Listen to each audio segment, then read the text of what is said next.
nice. The barbecue king of Brooklyn. Man, watch it. I feel like I'm not gonna lie, I was not like a I wake up at 6 o'clock in the morning type of person. But well, it's good. You're already making the introduction. You just end up doing it. What's going on, bud? Oh, no. I've gotten Dominican Cowboy, Queens Pitmaster, Brisket King. I mean, I really don't call myself anything. Yeah, I'm a Dominican New York kid that does Texas style barbecue. All right.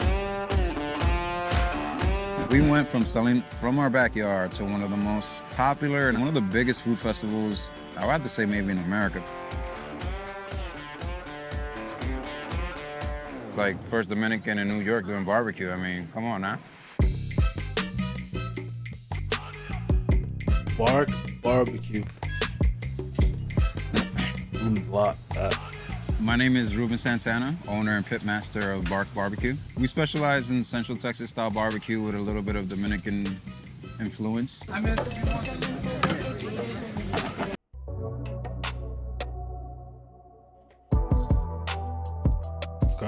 That already?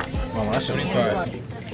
The Dominican Really, influence on my food, I would have to say it has to do a lot with the spices. Take a bite. In Texas, it's really known to be salt pepper, but we use a little bit more than salt pepper. Oh, yeah? Smoked paprika. We cook on an offset smoker. And what if you had that shotgun axe? We cook on an offset smoker. It's really a long and slow process the way we cook our meats. We offer a plethora of meats: brisket, beef ribs, turkey, chicken, pulled pork, pork ribs, and our newest addition, chicharrón, which would be pork belly, but in the Dominican style. And some of our sides are sweet plátanos, arroz con gris, moro negro, coleslaw, and mac and cheese. The reason why we're called Bark Barbecue is because of what happens with the smoke and the meat, the outer layering of the meat forms a bark. So anytime you see like the brisket, it does black, actually. It does look like it's not that it's burnt or charred. That's called bark. The turkey is a really popular item, but I feel like it's slept on too much. Too many people sleep on the turkey. I gotta change that. People are just traumatized from Thanksgiving and deli turkey and stuff like that. But in reality, when you're smoking these meats, it brings out all the flavors, really makes it juicy. I feel like more people need to be turkey people. These are our boneless turkey breast. Central Texas style barbecue is really salt pepper based, but I think I'd get crucified if I gave anybody here in New York just salt pepper on their meat. Not that it'll be bland or anything, but New York is like a hotbed for so many like different flavors and cultural food and stuff like that. So it'll be a disservice if I didn't really add my little touch of Dominicanness to it. Yeah, I'm gonna use a little bit of oregano, imported oregano from DR, the best oregano. Some cumin, a little bit of chili powder. The majority of the flavor is gonna come from the smoke, but nonetheless, I like to create layers of flavor. We bring up the temperatures to a point where it forms like an outer crust on the turkey, and you have like these nice spices when you bite into it on the outside. It's all about the bark. These are gonna smoke for about 3.5 hours. When the turkeys are ready, I pull them out and I wrap them in some unsalted butter.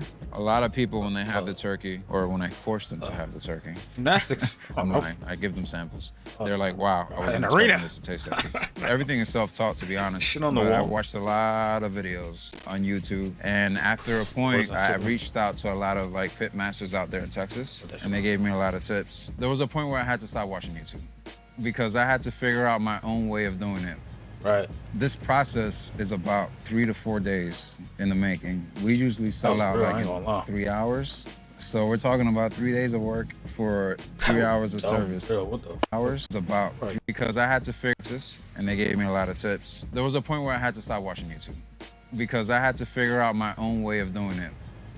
This process is about 3 to 4 days in the making. We usually sell out like in 3 hours. So we're talking about 3 days of work for 3 hours of service. I start my cooking week on Thursdays. Those cooks usually go on to like 2 o'clock in the morning, because I'm usually sleeping like around 4:30 to wake up at 8 to start it over again. So, and that's on a perfect day. No rain, no snow, no wind. You need a hell of a lot of patience. You gotta dedicate time to it, because if you don't dedicate that time to it, you're just gonna be making mediocre barbecue. Let's see. So we're already losing daylight right now. These are usually how the days go. I'm here when the sun's out to when it goes down, and it's pitch black out here. Right now, we're about to load up all the Cambros and the warmers to head out to the market. Every weekend, we're currently at Smorgasburg. We Cambros service and the at warm. Smorgasburg on Saturdays at Williamsburg and Sundays Prospect Park. It's actually the last Sunday of the market today, so we're expecting to be pretty busy today. So we got extra proteins for us today. I usually cook all the meats by myself, but my girl helps me with all our sides. I have my cousins that sometimes help us out at the market. What's going on, baby? Hey, good morning. Good morning. It's like a collective effort from everybody. Smorgasburg. So today for the sides, we got our plátano maduros. Really a customer favorite. The maduros recipe is really about having a keen eye to know which maduros you're grabbing, to be honest with you. You gotta know when they're ripe enough. So if you don't know how to pick maduros or plátanos, you ain't Dominican. And then we have our Dominican torta, which would be AKA cornbread. My kids love this recipe. Their mom loves this recipe, and it was her mom that passed it down to her. And then we have our spicy coleslaw. We use celery salt, some sriracha, some black pepper, and vinegar and mayonnaise. My very first spicy, and it was her mom that passed it down to her.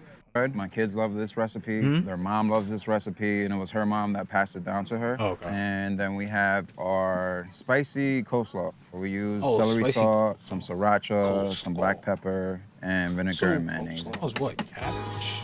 My very first job was at Zaro's Bakery. That was a bakery out there in What the fuck? There's a Google machine.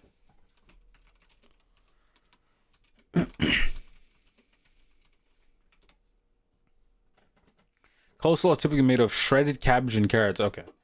The dressing can vary, but it often includes mayonnaise, vinegar, sugar, and spices. Other variations include red cabbage, pineapples, cheese, pears, apples. Oh, grated cheese, onions, pepper, cheese, pepper. Penn Station. I think that was my only food job, and it was actually my last one before barbecue. I worked for a HVAC company, and I also worked in automotive. So I've always had like this history of working with my hands. When it came to barbecue, it's hard labor, but I guess I was just, used to it. I did the HVAC for about 4 or 5 years, and that's when I started dabbling into the smoked meats side of things. It's crazy because it was just something that I was doing it after work on Fridays. I'll prep all the meat and go throughout the whole night and service all Saturday and didn't get any sleep until Sunday. I did that for months out of the backyard. People will come, buy my food, we would sell out. Until eventually we had a line going up the driveway, and that's when it hit me like, wow, this is something that it seems like it can be something. Because it was basically a hobby, to be honest with you. But I took it more than that because it takes more to be like, I'm gonna stay up all night, cook this brisket with no sleep after work and do service the next day and only have like 1 day out of the week for yourself. So I felt like I really wanted to be good at cooking barbecue. Right. When I first started, I had a cheap $100 smoker. I was doing 1 brisket a week. I would call people and tell them I'm doing barbecue. Hey, would you like some barbecue? And people would actually buy. It was just 1 brisket. This would be people I would harass over the phone. But I would cook that brisket as if I was going to serve 100 people. The years. And the same way it goes now. Like if I'm serving 100, I still have that attention to detail as if it's just 1 brisket. After, I got this smoker, it jumped to 10, 12 briskets, then 20, 30, and now look, and it's these little small progressions that actually amount to like something bigger. So I think we're gonna pull these rib tips and wrap these so we can finish them off. So our rib tips are basically an extension of our ribs. Let's say you have a rack of spare ribs right here. This is basically the top of that spare rib. So I counter the saltiness with some sweetness. Not too crazy. The pure honey helps with the meat not drying out when it's wrapped and holding. And of course, also gives a little bit of flavor. This gets wrapped. It's gonna go back in the smoker. Basically, what I'm gonna look for is that I can lift this up and it's just like folding over my hand. And we're gonna pull it off, right over the fire, and then we're gonna throw it in the warmer to hold for tomorrow's service.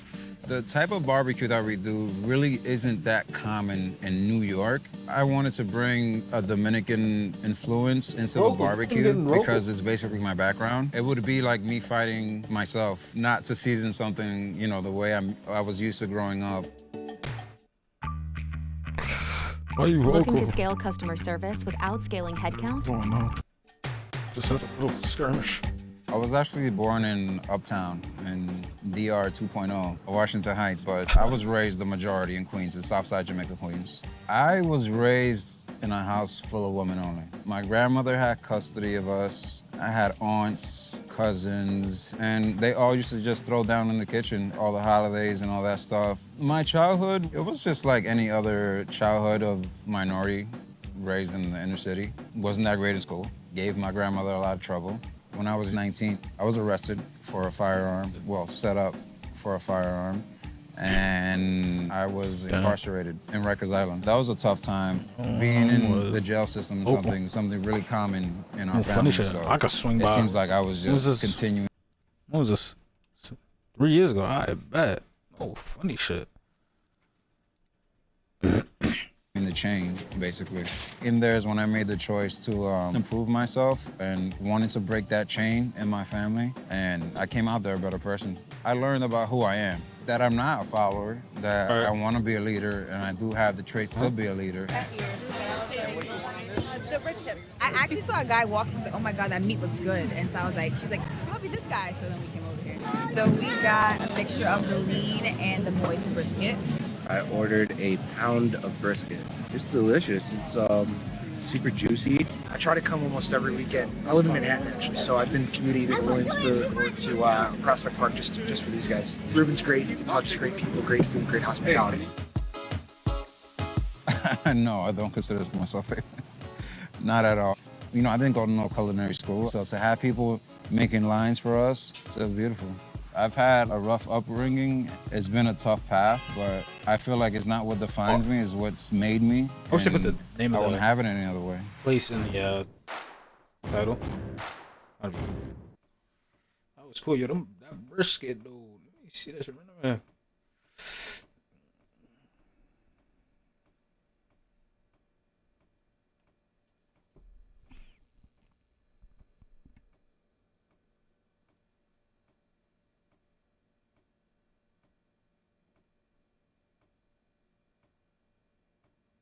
Did he cut into that? Wait, where's like the nice cut and look?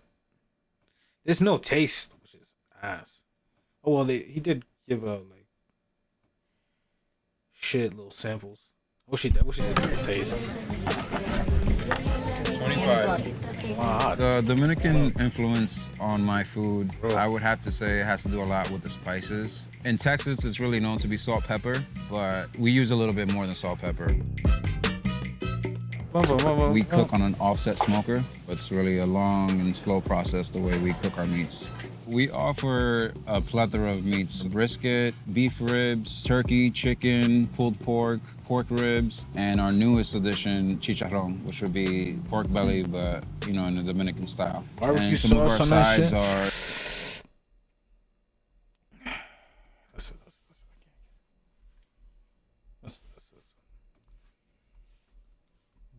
BBQ King of Brooklyn.